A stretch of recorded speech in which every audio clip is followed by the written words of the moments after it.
Sometimes I'm like, I have to double check my phone. And I'm like, is it really only Monday? Because, friends, it has been a fucking week. And that's because our toddler in chief, the little hand dictator, doesn't stop ever fucking truthing ever. Like, can we get a break? Can we take a beat, like even on a Sunday? Do you know what I'm saying? Can you give one fucking day where maybe you decide to spend time with that wife that hates you, or maybe you and Elon Musk can play on a seesaw or something?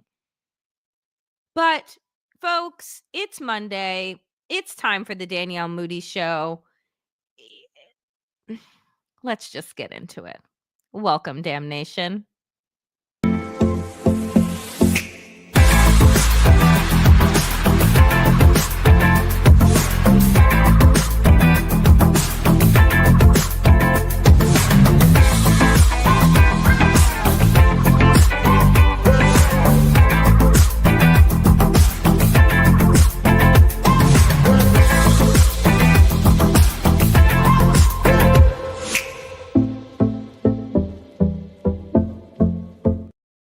Well, here we are.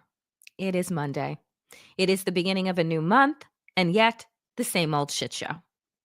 I had to change the starting story for today's Danielle Moodie show because the stock market closed, and I was like, oh my God.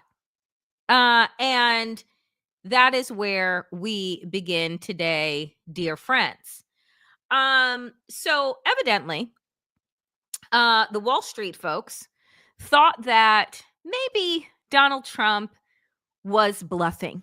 Maybe, much like a lot of other things that he says, they won't come to pass. Except I keep trying to tell folks that this second regime ain't like the first regime.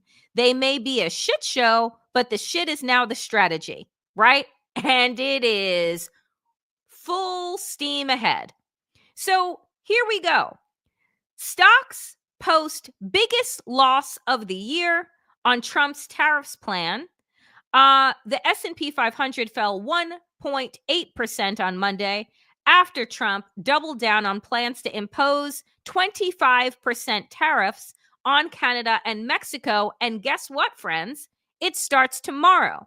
So the markets were hoping that there would be another 30-day extension or maybe a just overall deal with, our allies, that we were no longer going to add a sizable tax to American goods, right? Because that's what's going to happen, is that no country is taking this lying down. And so we're going tit for tat, tariff for tariff. You tariff us at 25%, we're hitting you back with 25%. So here's how the market reacted. Just take a look at that drawing. Looks great, doesn't it? Nope. Looks like an absolute shit show. Stocks fell on Monday after Trump affirmed tariffs on imports from Canada and Mexico, dashing the hopes of the investors who were hoping for a last-minute reprieve because it is intensifying concern that the sweeping tariffs could hit corporate profits and fuel inflation. Well, that's just a nice fancy way of saying, fuck you, peasants. We're really worried about our profits and our shareholders. Nonetheless, this is who, right? All of these corporate bros, this is who they wanted to handle the market. This is who they were hoping for. This is who they donated to. And why is that? Well, they put all their money on the Donald Trump horse because they wanted an extension of their tax cuts, which Donald Trump is desperately searching for, by cutting Social Security, the Department of Education, the Park Services, Medicaid, EPA, basically shutting down all of the functions of government in order to be able to pay for an extension of these tax cuts. But these motherfuckers thought that they were going to have it both ways. They're both going to get these disgusting, greedy ass tax reliefs and benefits that they don't need because they're already rich. And then they thought that their businesses were going to do well. Well, guess what? Do you know what business relies on? Consumers. And if consumers can no longer afford your shit because you're going to up the prices, because guess what? The materials that you use for said car, said computer, phone, etc., are now going to be taxed at 25%. Who are you going to place that tax on? Do you think that the corporations are going to eat that? No, they are not. Shit rolls downhill. So then they're going to turn around. They're going to increase their prices to cover their production costs. And who is going to pay for that? The American consumer. But guess what? Most people will turn around and do, particularly those tens of thousands of people that are now showing up at unemployment offices. They just won't buy the goods. Right? You see, when the least among us do well, we all do well. But that has never been the theory that the ultra wealthy and Wall Street have operated on. We've always been waiting for the drizzle, for the steam, right, to reach the rest of us from their trickle-down philosophy. But the fact is that continually, when the least among us do well, everyone does well. And so now, corporate America is coming around and now is being introduced to the find out part of the fuck around. Okay. The S&P 500 fell 1.8%, the index's biggest daily drop this year. The technology heavy NASDAQ fell 2.6%, nearly crossing the threshold for the index to be in a correction, defined as a sell-off of more than 10% from a recent peak. The NASDAQ is now just over 9% below its high in mid-December. Guess who is still president in mid-December? Sips tea. Investors fear, friends, that the tariffs will raise prices in the United States. Yes, it will. Pushing the Federal Reserve to keep interest rates elevated for longer and risking tipping the economy into a downturn. Surprise, surprise, Mr. Art of the Deal is fucking up the economy. And friends, we are not even at 100 days. I mean, OMG. And, here's the thing. I see folks saying more boycotts. This change in the market, this major drop today is not because of the markets. It is not because of the boycotts. It is because investors are realizing that tomorrow, all of the goods and services that they rely on, all of the products that they rely on to create their goods, are now going to be taxed at 25%. So that is what is causing this. And the reality is, again, Donald Trump's favorite word was tariff. And all of these major scholarly economists said before the election that Donald Trump, his tariff focused economic plan was going to cause instability in the market and potentially bring us into a really harsh recession. I'll do the heavy lifting here. It's not going to be a harsh recession. It is going to be a depression. You couple these tariffs, raise in prices, right? You couple that with all of the firings that have happened. Now homes are stressed. These federal workers, these civil servants didn't just live inside the Beltway in Washington, D.C. Primarily, they live all around the country. We already talked about this on the Danielle Moodie show a couple of weeks ago, that home prices, the housing market in Washington, D.C. and neighboring areas is fucking tanking. Why? Because people are selling their fucking homes because they no longer have jobs, and now no one is going to be coming into DC. Do you see how these things begin to ripple out? Then you will see restaurants close and dry cleaners close. Less taxis on the street because ain't nobody going nowhere. This is how we have to understand that all of us are interconnected. This ripple effect is going to be, and yes, I'm gonna post it up. It is going to be worse than 2009. Way worse.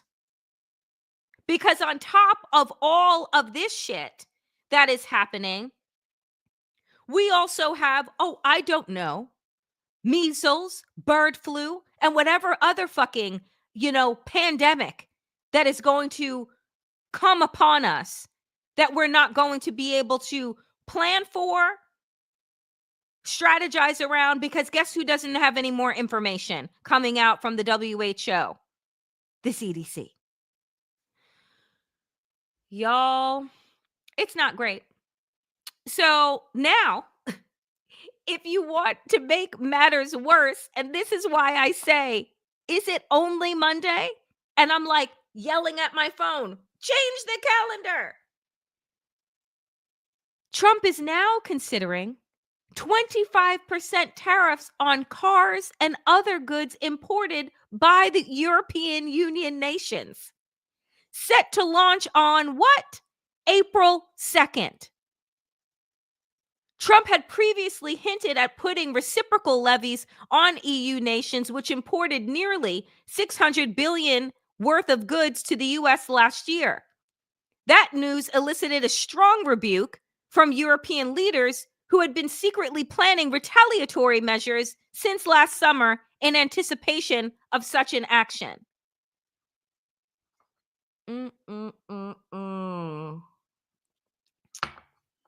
You know, I just, wow. And so that's where the economy is right now. And why is all of this happening? And you see how I've always said that Americans really don't care about geopolitics. Like, they really largely only care about what is happening outside of their front door. But you are watching in very real time in seeing how all that is going on in the sewer that is now Washington, D.C., in the shithole that is now the White House, that all that is happening is rippling, ricocheting around the world. I mean, this was my face on Friday. Christiane Amanpour. This was her face when watching the absolute ambush that Donald Trump, J.D. Vance, and little Marco Rubio organized to try and take down Zelensky and humiliate him, when instead they ended up humiliating the United States.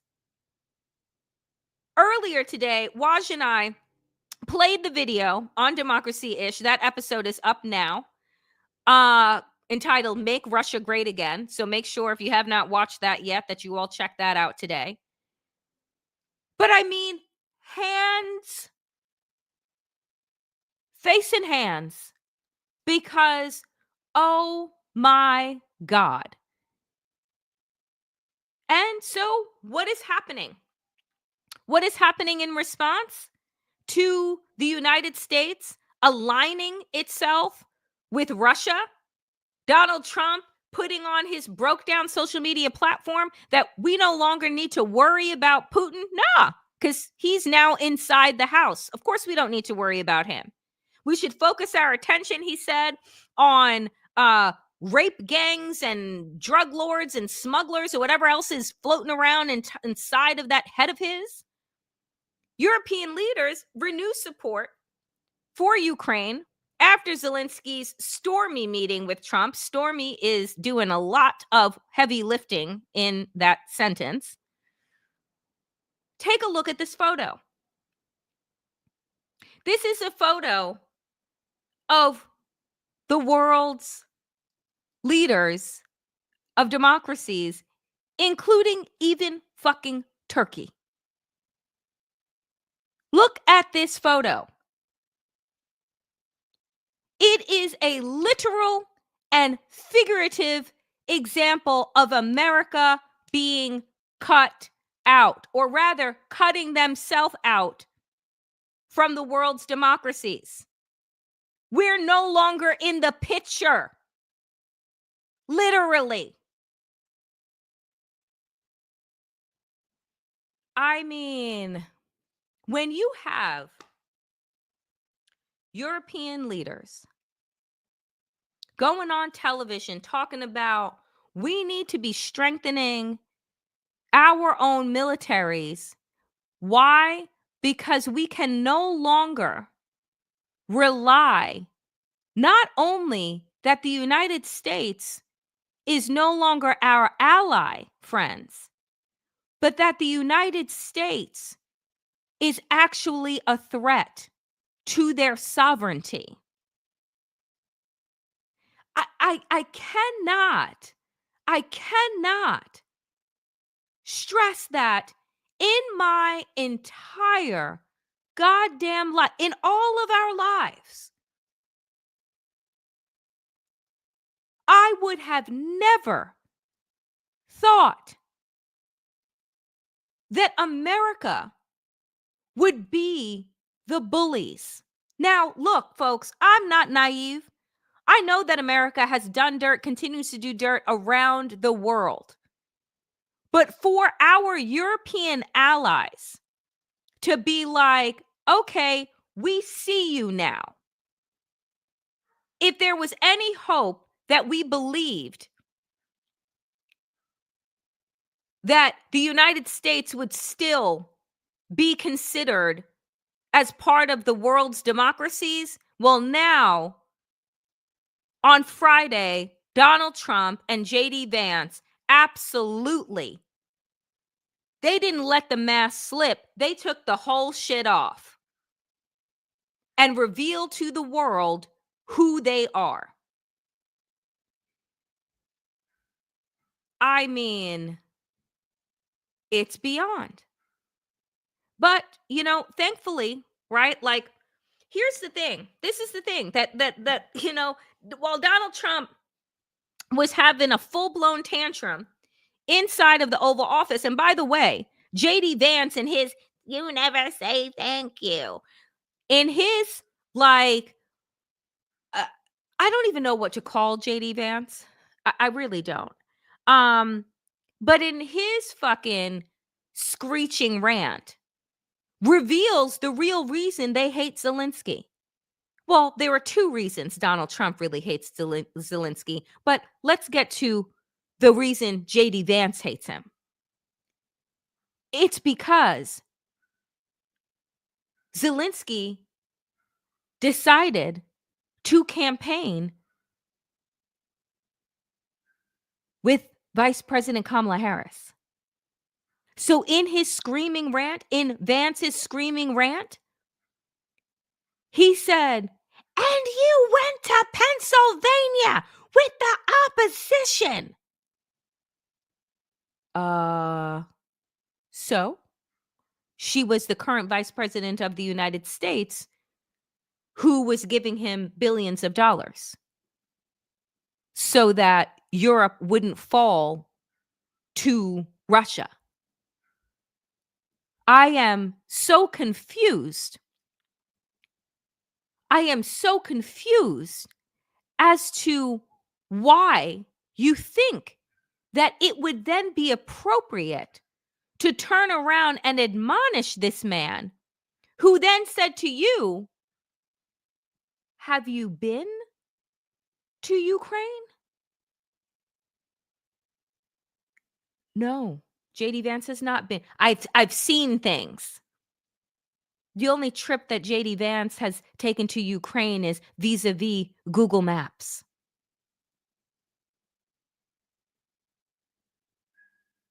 The audacity. The absolute audacity. And so the world, Europe, is rallying.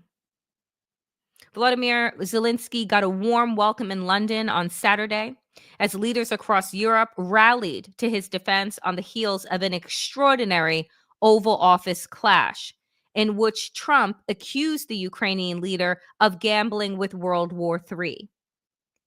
The only person gambling with World War III would be Donald Trump.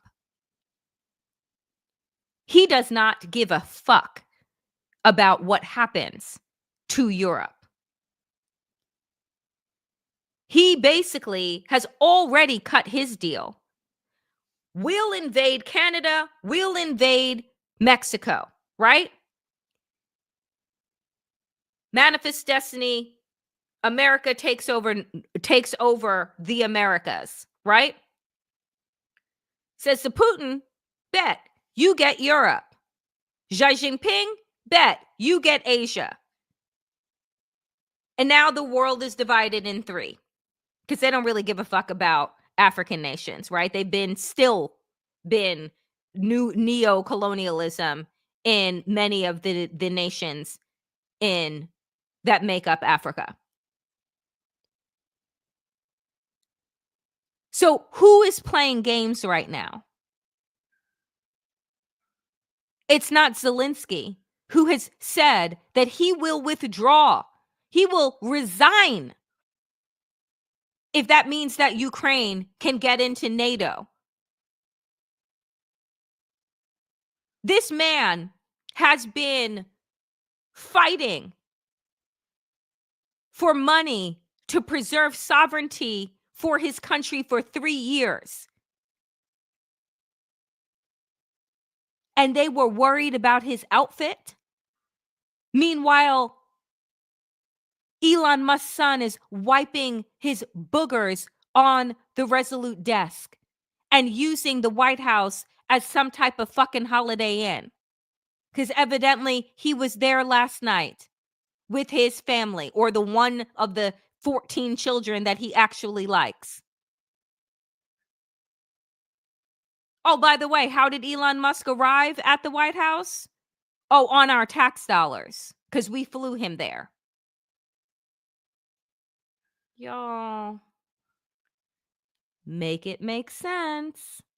Make it make sense as to how anybody from Wall Street to Main Street thought that re-electing Donald Trump was going to be good for them, or like that little idiot who the Washington Post profiled from Oregon. I thought Donald Trump was going to change my life. He did, honey. Just not in the way you want, because now you're jobless. France's Prime Minister, Francois Bayrou, praised Zelensky as the honor of Europe for, quote, refusing to bend. Despite the televised criticism he faced from both Vance and Trump, quote, it remains for us to decide what we Europeans want to be. Bayrou wrote, in light of the new Trump administration's impact on Europe's defense, quote, and if we want to be at all. Let that hang there for a moment. That France's PM is saying, it's up to Europeans to decide what we want to be and if we want to be at all. This is not a game for them. It's a game for Donald Trump, for Putin, who statement released from the Kremlin after the absolute meltdown in the Oval Office saying that, yes, this administration's goals align with our own. That's not a compliment. And now, oh God, to make matters even worse, what follows this shit show of an Oval Office meeting? Hegseth, as I posted on Blue Sky, Hegseth has just told military cybersecurity to stop reporting on Russian threats. JFC. They really have reordered the world. Russia and America are now one. We can't vote our way out of this. Mark my words, midterms will not happen. And this is not me hoping, friends, that midterms don't happen. This is me believing that Democrats think that midterms are going to happen. And I'll get to those motherfuckers in a minute. But I don't know of anybody who's in the midst of a coup who's able to vote their way out of it. That's not what history tells us. I know that the Ukrainian people are ready and willing to fight to the end and beyond for their country. I don't know if the American people feel the same, given the ways in which everyone seems to have taken a fucking knee.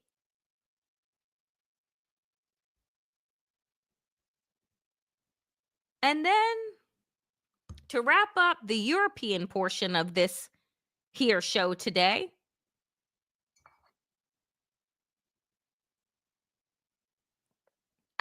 we are alone. We are alone in the world.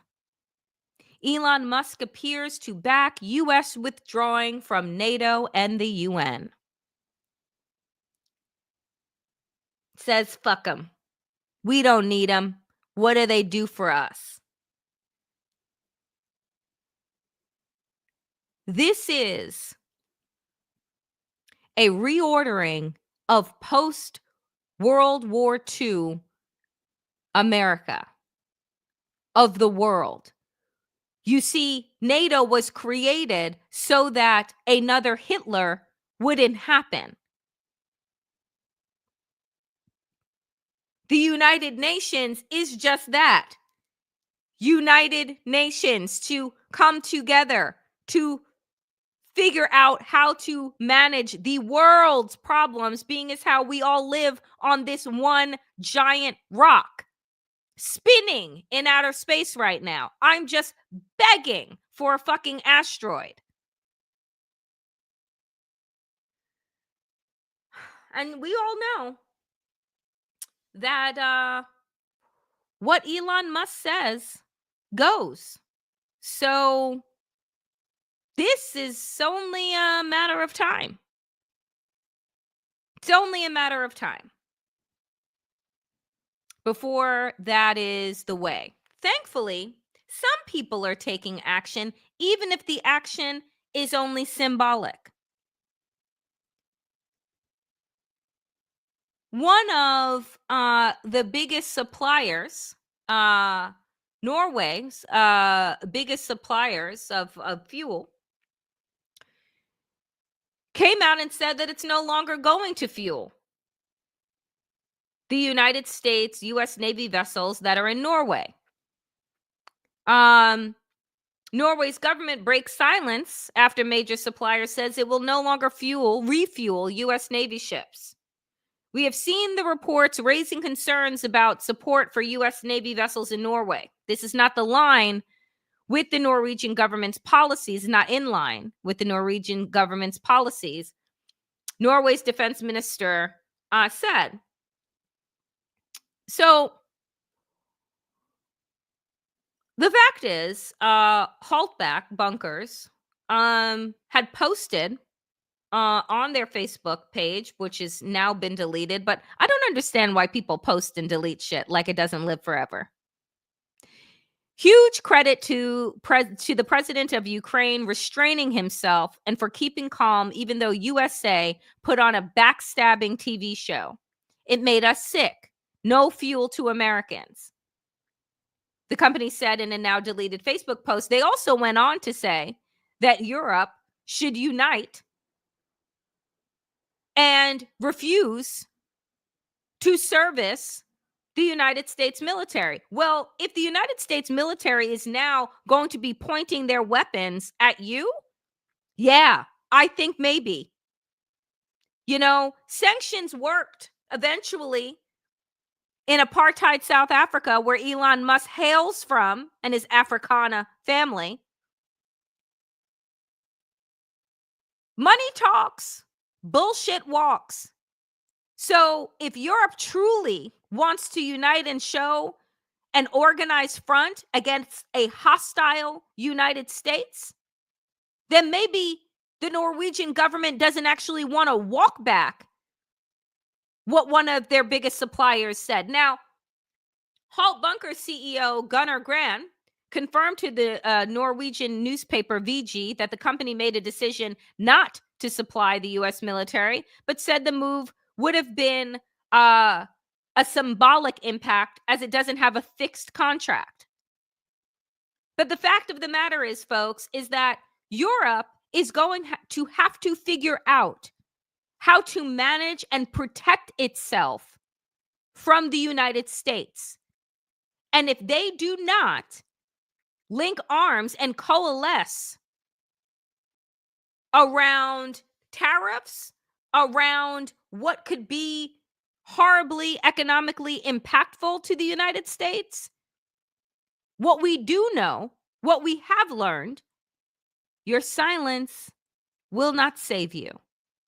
Your obeying in advance will not save you. So you may want to get your shit together. So speaking of people getting their shit together or lack thereof, Politico reported in Playbook, Democrats in despair. They could have just been reading one of my diary entries.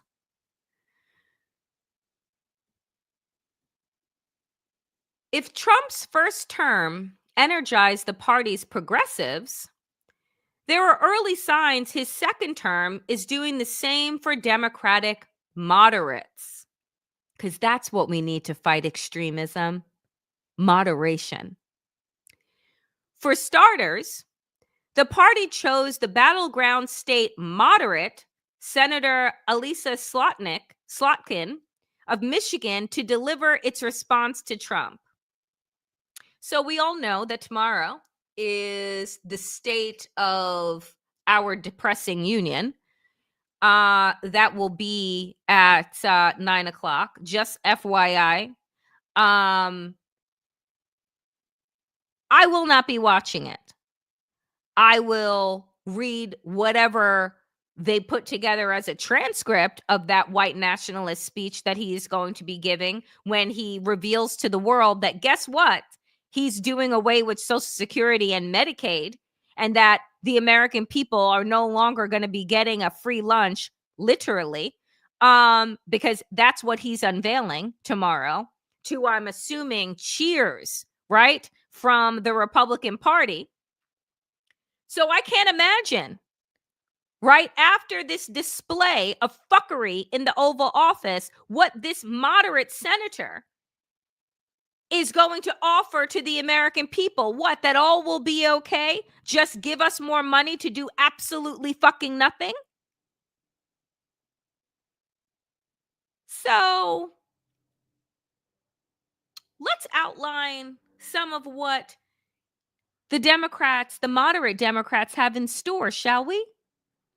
In the wake of this election, where it became so evident that the things that the left was doing and saying deeply hurt Harris and down ballot Democrats, a lot of people are looking to us, not just third way, but the moderates in the party, and saying, we got to do it your way because the other way ain't working, said Third Way's Matt Bennett, who helped organize the February retreat. By the way, Third Way is a wildly centrist, what's the word I want to use? Spineless organization that wants to cater to the imaginary white working class and not the base of the Democratic Party. So here are some of the things, folks. Hold on to your hats, my friends in the chat, because this is about to send you off and on one. Those gathered then laid out 20 solutions for how Democrats can regain working class trust and reconnect with them culturally. By the way, these are all euphemisms to winning back white people who have not voted with the Democratic Party since the Civil Rights era, okay? Since the Civil Rights Act was implemented, white men and women have not voted en masse with the Democratic Party, but the Democratic Party keeps chasing after them anyway and throwing their own base under the bus every time they lose an election. So here are some of the few things, right? More than a few stuck out to playbook. And so here's what they want to do. Here's what the moderates of the Democratic Party decided in February last month to do. Bullet 1, the party should embrace patriotism, community, and traditional American imagery. What'd that mean? What's traditional American imagery? None of those blacks and browns in a picture? None of those rainbow flags or trans flags in a photo? What, none of those veterans with disabilities in a picture? What the fuck does traditional American imagery mean? Number 2, Democrats should ban far left candidate questionnaires and refuse to participate in forums that create ideological purity tests. And, quote, move away from the dominance of small dollar donors whose preference may not align with the broader electorate. Let me tell you something about this bullet point. Move away from small dollar donors in favor of what? Large corporations? So you want to get away from the small committed dollar donors, which are actual real people, and instead move in favor of what? The corporations that are rolling back their diversity, equity, and inclusion principles and policies? The ones that are doing their best to whitewash America, and I'm assuming in traditional American imagery? Oh, it gets better, folks.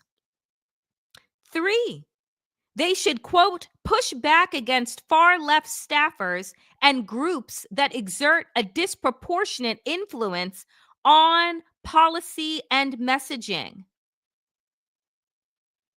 Number 4, candidates should, quote, get out of elite circles and into real communities. Here are some examples of real communities: tailgates, gun shows, local restaurants, churches.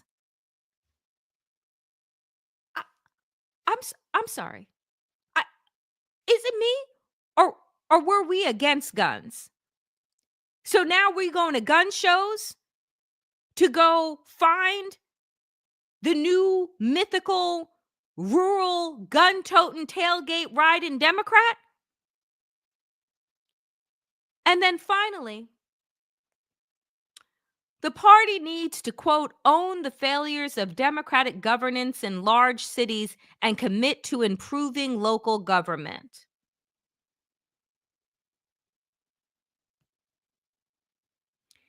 I can tell you this: the Democratic Party ain't getting any of my fucking money, because what this just said to me, and thank you,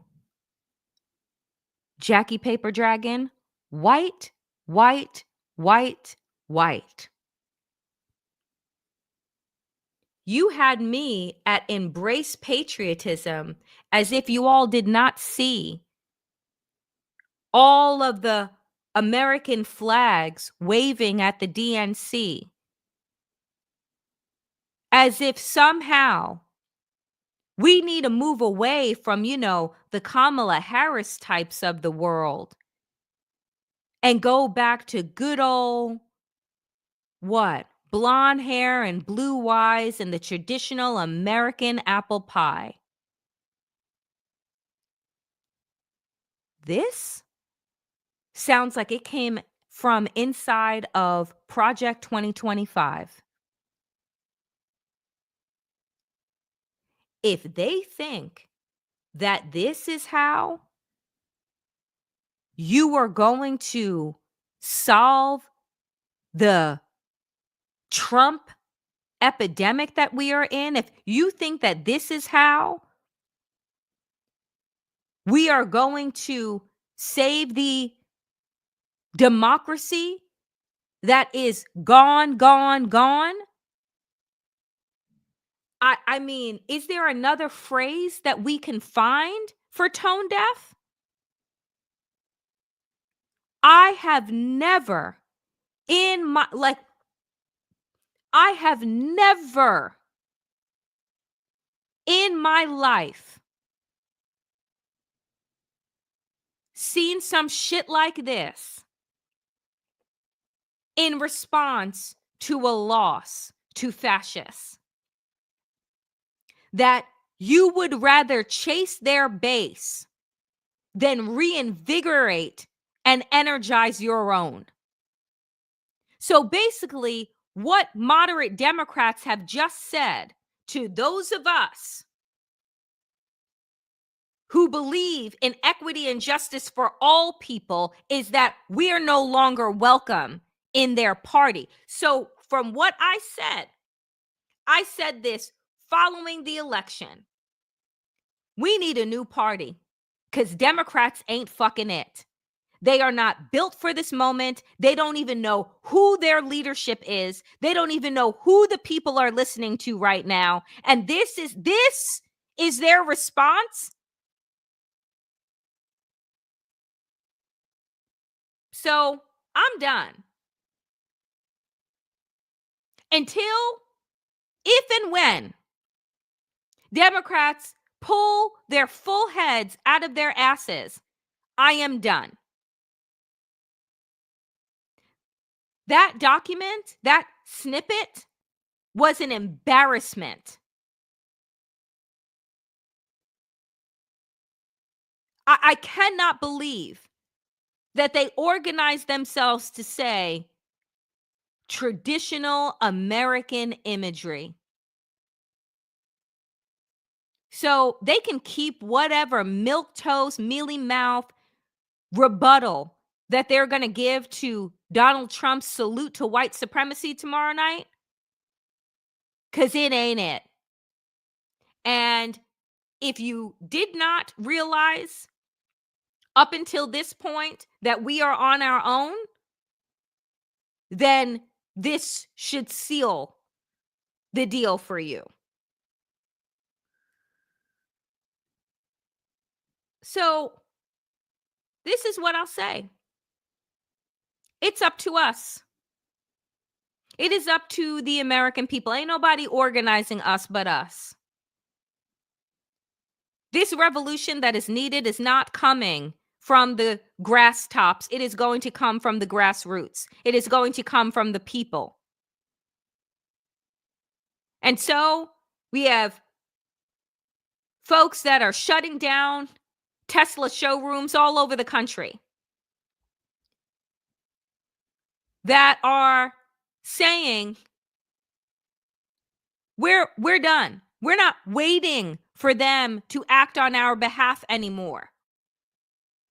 Because they're not coming, folks. They don't even think that there's a problem. That's what that write-up showed me. That you don't even think that there's a problem right now. That the problem is with people that look like me. The problem, apparently, are the young trans girls that just want to play sports with their friends. The problem is those people that still see inequity at the table and refuse to sit down until justice is actually on the menu for everyone. So they can keep their bullshit. Third Way and the rest of the candidates that they support. Because I'm with the people. People like Mike Myers and others who use their platforms, whether at the Oscars over the weekend or on SNL stage. Mike Myers playing Elon Musk, which was brilliant, on SNL, and then busting out a Canada is not for sale shirt at the end of the show is exactly the energy we need right now. It is going to be the people that stand up like the folks in Vermont did, because evidently when you don't even work and nobody has seen you for 40 fucking days, you need a vacation. So JD Vance had sent himself and his family up to Vermont, had to change hotels evidently. I don't know if he had to change hotels because of security or because if he found out about the protests or what have you. But I know that the people of Vermont showed up and all the way the fuck out. Vance is a traitor. Go ski in Russia. We have to remember that power comes from people uniting, not from people waiting around to be led. And the protests that we have been seeing taking place are not organized by some representative. They're organized by people that are fed the fuck up with being gaslit, with the feckle fucking nature of their spineless representatives who are now not even going to hold town halls at all. Because according to Mike Johnson, all of those people that showed up were just, crisis actors anyway. I say this, and I've said this a number of times before. The weather around the country is getting ready to change. Spring is on the way. Spring and summer are going to be off the chain in the United States. If you think that the people were showing up in mass in 20-degree weather, you better believe that the next several months, the rest of this year, is going to be like nothing we've ever seen. Because after Donald Trump tells the American people tomorrow night those that were on the cusp of turning 65, or those that have been living on Social Security, the money that they worked and put into our government, that those checks are no longer coming. Oh, the American people don't want a handout. It's not a fucking handout. It's their money back. That is no longer coming. That grandma and grandpa, or mom and dad, auntie and uncle, are no longer going to be able to be inside of that nursing home because Medicaid was covering it, and that's gone. And guess what? You don't have a big enough home or the ability to provide because you just lost your job. And now we're downsizing and need to go find another one. Folks, the ripple effects of the tsunami that is MAGA is going to touch and reach every corner of this country. Every day, the American people, little by little, person by person, are waking the fuck up. Every day, there is another protest. There is another moment where folks are saying, I've seen enough. We need to take action. So I'll close out by saying this today. Last night, I posted on my Substack, which I encourage all of you, particularly those who have been looking for ways and asking me for ways of how you can support my work. And I appreciate every super sticker, every super thanks that is sent. You know that this is independent media, and I am doing this from the ground up, and it's your support that allows me to do it. And so people have asked, how can I support you on a monthly basis? Substack is one of those ways. There are all of the different tiers that you can sign up for, if in fact, folks, you have the ability, right? And the resources to do so. Otherwise, I tell you, like, comment, and subscribe, and keep, helping me with the algorithm gods get this show, this channel, in more people's feeds. But last night, I wrote, America is dead. Now what? It's time to accept that the America we knew is gone. And I talked about the fact that sometimes the burning down is necessary. That the burning down shouldn't always be looked at as a bad thing. That sometimes a clearing is necessary in order to create fertile ground. The America we know, friends, is gone, is dead. The America that cared about clean air and clean water, that encouraged you to love thy neighbor and believed in freedom and justice and pledging allegiance, being the home of the brave, that is gone. And so it is necessary for folks to grieve this loss. But then I say, then we must move to a place of acceptance so we figure out how to chart a new path. Understanding, and I say this very clearly, all of us ain't gonna make it to the other side. They are at war with us, and it is only going to get worse as the months continue.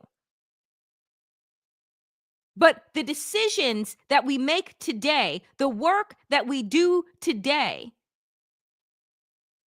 are planting the seeds for future generations. You don't always get to reap what you sow. You don't always get to eat from the fruit that you plant, from the seeds that you plant. It doesn't always turn out that way. We must remove our egos from this and make it not about what we need in this moment, but about what future generations deserve.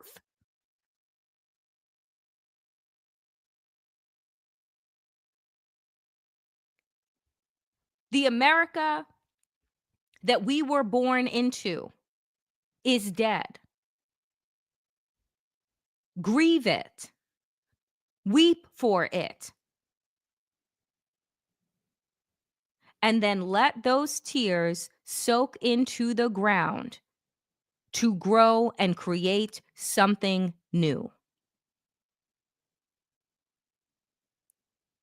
It is time for a new America. It is past time. So, my friends, I want to thank you so much for showing up today. Always, I appreciate you. The Danielle Moodie Show, for those that may be new, is live Monday through Thursday, 5 p.m. Eastern. Tomorrow is Town Hall Tuesday. So you come at the end of the show with your questions, and I spend the last 15 to 20 minutes of that show answering to the best of my ability whatever questions that you may have. So that is tomorrow, Town Hall Tuesday. In the meantime, dear friends, do consider subscribing to my Substack, The Damn Digest, the DanielleMoodie.substack.com. I want to shout out and thank our amazing, amazing moderators who hold down this channel, Susan and Deb. I thank you so much for your diligence, for your vigilance, for, creating and trying to maintain a safe space for all of us to gather. I really, really appreciate each and every one of you. And I will continue to show up so long as y'all continue to show up. As always, dear friends, power to the people and to all the people power. Get woke, stay sane, and in these extraordinarily dangerous times, dear friends, do stay safe. I will see you back here tomorrow, 5 p.m. Eastern. Appreciate y'all. Stay well.